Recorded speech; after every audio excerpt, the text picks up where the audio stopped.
Bismillah. Berabad-abad, para Habib klan Ba'alwi mengaku zuriat asli.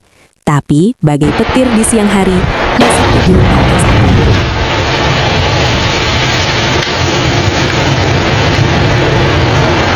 Tak pernah ada yang membayangkan sebelumnya, sebuah rahasia berusia ratusan tahun tiba-tiba terkuak. Sebuah klaim yang selama ini dianggap suci dan tak tergoyahkan, namun kini diguncang habis-habisan oleh sebuah bom waktu yang meledak di tengah-tengah umat Islam. Ini bukan sekedar perdebatan biasa, ini adalah gempa tektonik yang mengguncang dasar kepercayaan, identitas, dan bahkan kehormatan sebuah klan. Bersiaplah, karena kita akan menyelami kontroversi nasab klan Ba'alawi yang tak hanya menghantam Indonesia, tapi juga mengguncang region Asia Tenggara, negeri jiran Singapura, dan Malaysia. Sahabat Wisnu. Dimulai dari sebuah gerakan berani di Indonesia, sudah lebih seabad lamanya klan Ba'alawi bercokol di bumi pertiwi ini. Secara luas mereka dipercaya sebagai keturunan langsung Nabi Muhammad. Sebuah kehormatan yang tak terhingga, memberikan mereka aura sakral dan tempat tertinggi di kalangan masyarakat Islam sebagai mayoritas. Semua terbius oleh klan Ba'alawi sebagai cucu Nabi. Bagaikan petir di siang bolong, tiba-tiba klaim suci itu dipertanyakan. Seorang ulama muda karismatik, Kiai Haji Imaduddin Usman Al-Bantani, dengan nyali besar muncul ke permukaan. Dia bukan sekedar beropini, namun datang membawa bukti-bukti mengejutkan. Setelah penelitian yang dilakukannya, Kiai Imad mengumumkan semua temuan yang mengguncang dunia Islam. Menurut catatannya, terdapat kesenjangan besar dalam silsilah Ba'alawi yang selama ini dipercaya. Sebuah misteri genealogi yang bisa berarti bahwa nasab yang klaimnya sedemikian tinggi itu secara ilmiah terputus. Umat Islam di Indonesia sudah hampir 3 tahun ini dihadapkan pada fakta-fakta mencengangkan. Celakanya, klan Ba'alawi tak mampu menjawab secara ilmiah terhadap tudingan bahwa nasab mereka adalah batil.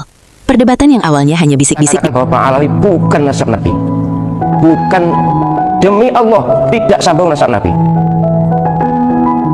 Bukan saya benci pada mereka, saya kasihan pada mereka. Bayangkan ya, kalau ngaku nasab Nabi, ternyata bukan. Haram mencium bau surga. Itu yang bersabda Nabi SAW. Kalau ngaku nasab Nabi ternyata benar, ya tidak ada masalah. Tapi kalau ngaku nasab Nabi ternyata bukan, berbahaya. Satu.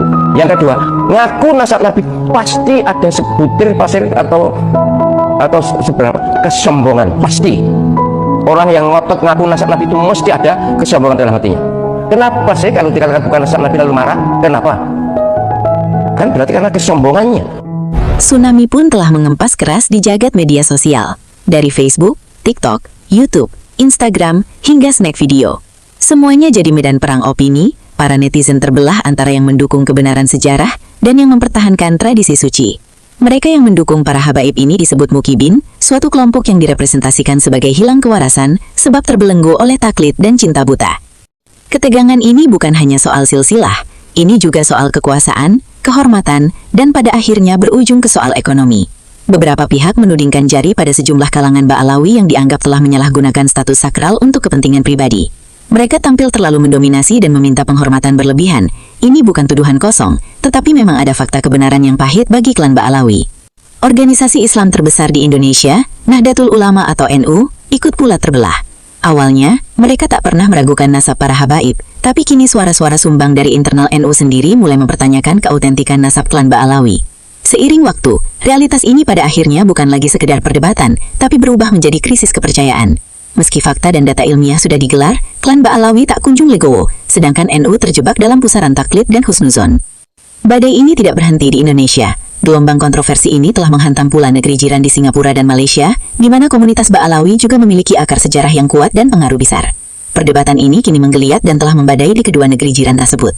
Selama lebih dari 1 abad, para sesepuh klan ini menjadi pemimpin agama, penyambung keturunan Nabi, dihormati dan dipuja. Tapi marwah dan karisma mereka ini goyah, bahkan rungkat. Video-video TikTok, Instagram, Facebook, dan YouTube dari Indonesia kini membanjiri ponsel-ponsel di Kuala Lumpur dan Singapura. Pertanyaan-pertanyaan yang sama mulai bergaung. Apakah klaim nasab juga bermasalah di kedua negeri jiran tersebut? Apakah para Ba'alawi juga akan menghadapi kebenaran pahit yang sama seperti di Indonesia? Ini bukan sekedar gosip, lembaga-lembaga riset bergengsi seperti ICS di Singapura,